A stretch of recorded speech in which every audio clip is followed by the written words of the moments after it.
Empresas boas pagadoras de dividendos não significam nada.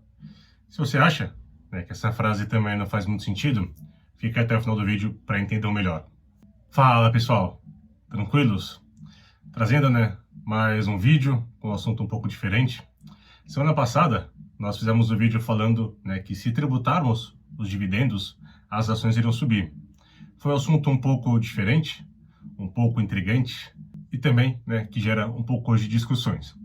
E aí, a partir desse vídeo, surgiu algumas dúvidas sobre até a própria questão de recompra de ações, que eu falei um pouco, e alguns outros detalhes que a gente deve provavelmente aprofundar ao longo desse vídeo e do vídeo que vem, do próximo vídeo que a gente deve fazer. Deve ser recompra de ações, os novos dividendos, para a gente entrar no detalhe de que é uma recompra de ação, entender um pouco mais a fundo. Eu falei um pouco, que dividendo era um fator de investimento, então esse vai ser a ideia do vídeo de hoje, entrar no assunto desse ponto específico. Então, para quem não me conhece, sou o Vinícius, sócio e head de Asset Allocation ali da Squared Capital, escritório hoje que conta com 2 bi de reais sobre custódia. E aproveita, já para deixar o like nesse vídeo, que ajuda o nosso conteúdo a ser disseminado para mais pessoas, dado que, vamos começar a trazer vídeos, espero pelo menos uma vez por semana novamente, e assuntos um pouco diferentes, mas com embasamento técnico, a discussão, de pontos de vista diferentes que engrandece o nosso conhecimento, porém, tem que ser discussões com embasamento e saber realmente o que está falando, não falar qualquer coisa por aí. Então, se inscreve aqui no canal para ajudar a gente e também deixa aquele like. Então, bora lá para o assunto do vídeo. Um ponto que acho que a maioria das pessoas concordam, Quando a gente vai falar assim, a pessoa quer obter mais retorno, o que a gente fala? Pô, você tem que correr mais risco. Que a gente associa aqui que quanto mais retorno você busca, mais retorno potencial você pode ter. Então, isso quer dizer o quê?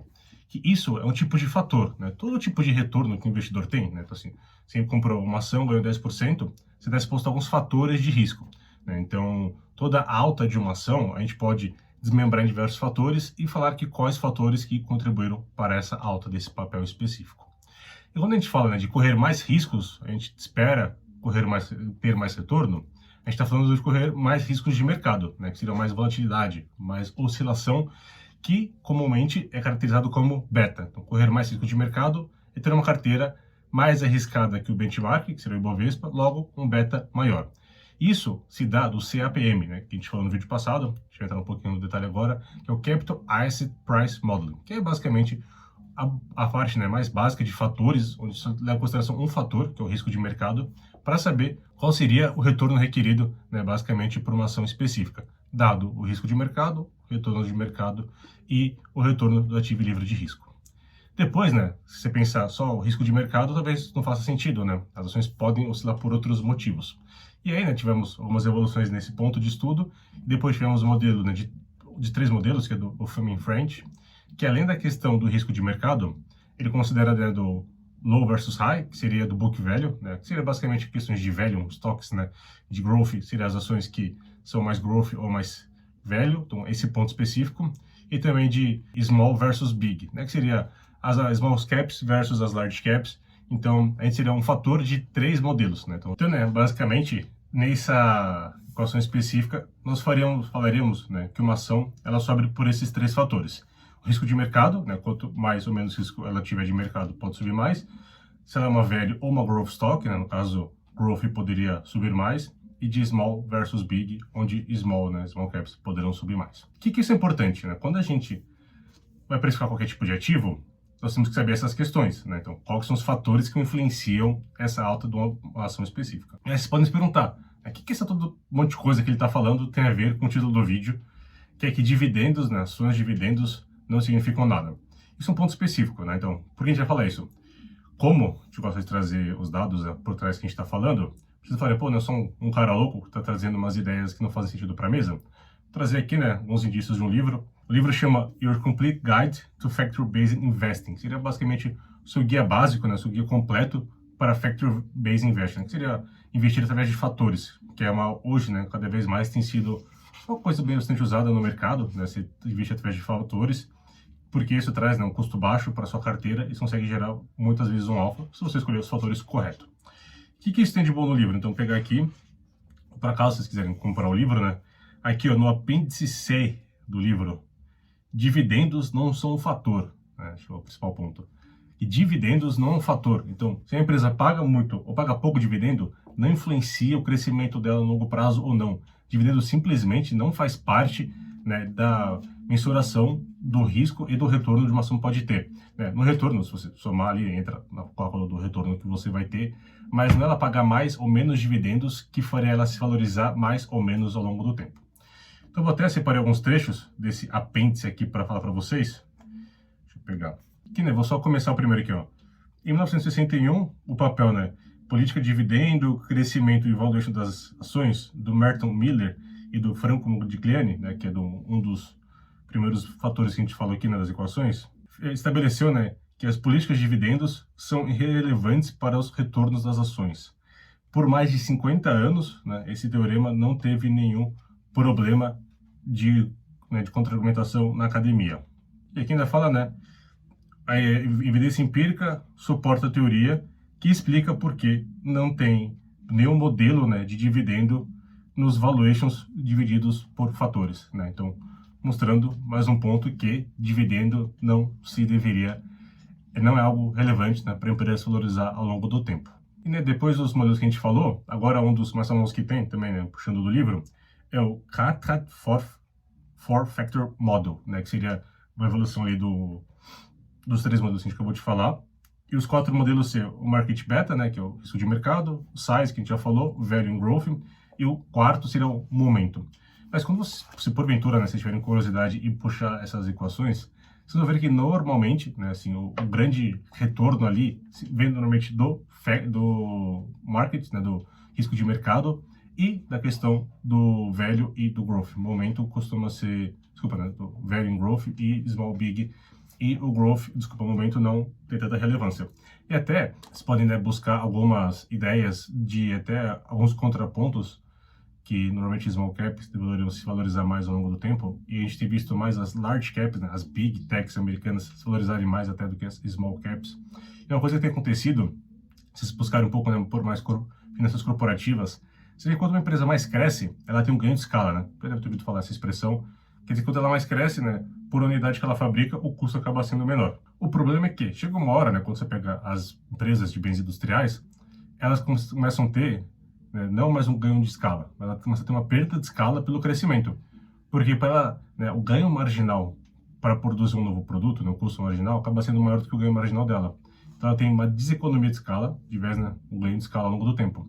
Porém, nas empresas techs, dado que, né, elas são asset lights, né, são empresas que não precisam ter uma puta fábrica, é basicamente um escritório, os trabalhadores e os servidores para rodar lá. Então, né, hoje, você não tem muito espaço para ter, por exemplo, um segundo melhor provedor de busca. Você tem o Google, que é o melhor de todos, né, que a maioria do pessoal usa, não tem que você ter um segundo ou um terceiro. Diferentemente, né, se, por exemplo, se a Ford fosse a melhor fábrica de carros, né, um exemplo hipotético, vai ter espaço para Toyota, para GM, porque a Ford não vai ter capacidade de atender todo mundo. Mas um provedor de busca, sim, tem essa capacidade para atender todo mundo, e eles conseguem ter um ganho de escala, né, quase que infinito, né, entre algumas aspas aqui. Mas por isso que a gente tem visto que as grandes companhias têm se valorizado até mais do que as small caps, isso, né, lá no mundo americano, trazendo até um pouco de contra-argumentação desses equações de modelo, né, esses valuations por modelos. Tudo bem, né, que eles não são assim tão antigos, mas não são tão up-to-date, né, de 2021, por exemplo. Ainda buscando aqui algumas evidências no livro, para vocês terem também, aqui, Gray e Vogel, né, também descobriram, né, que em relação a das categorias, né, que empresas que têm um baixo payout, né, um percentual de payout, né, são empresas que não distribuem um percentual alto dos seus lucros para os acionistas em forma de dividendos, costumam performar melhor do que empresas com percentual alto de payouts, né? Então, aquelas empresas que distribuem mais para os seus acionistas. Então, pessoal, bom, legal. Trouxemos algumas evidências dos livros, né? Do porquê dessa questão específica do dividendo não ser um fator. Mas você pode até argumentar, pô, Vinícius, mas, por exemplo, muitas empresas, né, que pagam os bons dividendos performam bem na bolsa. Por que será que isso acontece, né? Acho que é um ponto legal. Comprar uma empresa porque ela tem um bom dividendo simplesmente por isso, pô, tem um dividendo yield alto, faz sentido nenhum, né? Pô, já mostrou aqui nos livros que isso não faz sentido nenhum. Mas também temos algumas evidências no mercado, né, na prática, que algumas empresas que são boas pagadoras de dividendos. Então, existe uma diferença entre empresas boas pagadoras de dividendos e empresas que pagaram bons dividendos. Então, essas empresas que muitas vezes foram boas pagadoras de dividendos, né, são boas até hoje, você pega a Taesa, algumas outras do setor elétrico, algumas vezes tiveram valorização até acima do benchmark delas, né, que seria o Ibovespa. Por que será que acha que isso acontece? Para isso, vamos trazer um outro livro, que esse aqui também que é legal caso vocês queiram ler, The Missing Risk Premium, Why Low Volatility Investments Works. Então, mostrando que seria basicamente, né, The Missing Risk Premium é a falta, né, do prêmio de risco e por que investimentos com baixa volatilidade funcionam. E como vocês podem ver, né, para ter conhecimento profundo ali em inglês de finanças, a gente tem que ter pelo menos uma base de inglês para conseguir ler esses livros.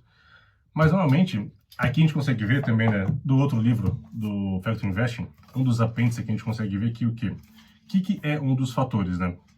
Um dos fatores que a gente tem aqui, no capítulo 5, é profitability, né, que é rentabilidade e qualidade, né? Então, são os fatores.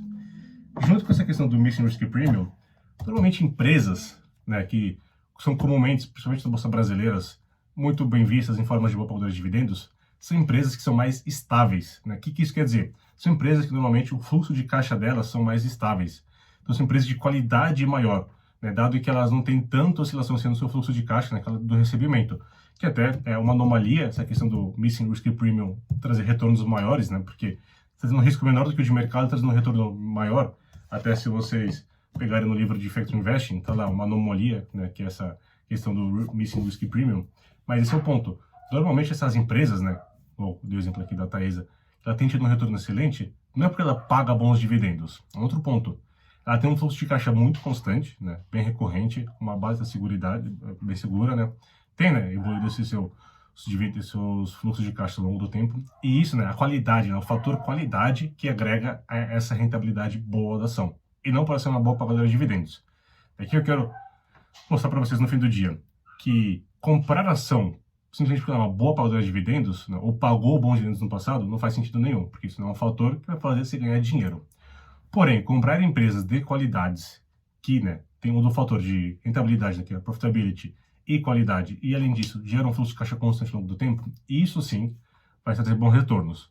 Consequentemente, no Brasil, essas empresas acabam sendo empresas boas pagadoras de dividendos, muitas das vezes, né, porque o dividendo é isento no Brasil, lembrando o último vídeo, caso vocês queiram ver, e aí acaba tendo essa relação uma versus a outra, né, que acaba distribuindo esse dividendo para o acionista, dado que ela é um fluxo de caixa um pouco mais constante, sem tanta oscilação, ela consegue tomar mais dívidas, trabalhar mais alavancada, e por isso, né, conseguir talvez ter um payout maior, que provavelmente, né, a gente falou, se porventura acontecer alguma reforma tributária e tributários de dividendos, comecem a vir através de recompras, onde a gente vai falar no próximo vídeo sobre esse assunto específico das diferenças entre recompras de ações, que isso impacta na empresa, versus os dividendos em si. Legal, pessoal? Espero que vocês tenham entendido a ideia aqui do vídeo, né? Não é falando para vocês não comprarem empresas boas pagadoras de dividendos, mas não vai comprar empresa que só tem dividend yield alto. Até um indicador que eu prefiro olhar, em vez de dividend yield, é Free Cash Flow from Operations, né? Então, fluxo de caixa livre das operações sobre o preço, né? Então, seria o Free Cash Flow Yield, né? Que é o yield do fluxo de caixa da empresa em si, não do dividend yield.